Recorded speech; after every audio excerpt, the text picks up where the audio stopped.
temperatuur zal schommelen rond 22 graden bij ons aan de kust en in de Ardennen 21 graden. Dus dat betekent dat daar wat kouder zal zijn.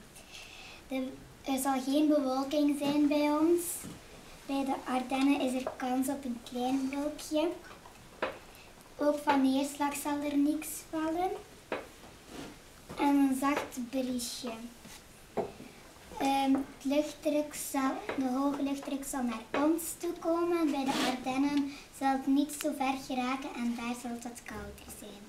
Dan bij de kaart van de week. Vandaag zal het 's nachts 13 graden zijn en overdag volle zon met 20 graden. Dan geen neerslag, 3 Beaufort en wind uit het noordwest.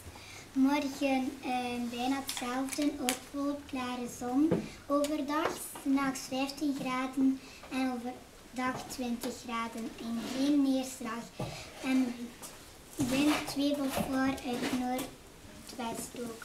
Dan zondag is het terug volop klare zon met 22 graden overdag en 15 graden 's nachts. Geen neerslag en 3 Beaufort uit noordwestwind. Maandag terug volle zon met 15 graden 's nachts en 21 graden overdag. Geen neerslag, 4 Beaufort al ietsje meer hard en het komt uit het noorden, dus een beetje meer kouder wind. Dan dinsdag ook terug op volop klare zon, dan 13 graden 's nachts en 20 graden overdag.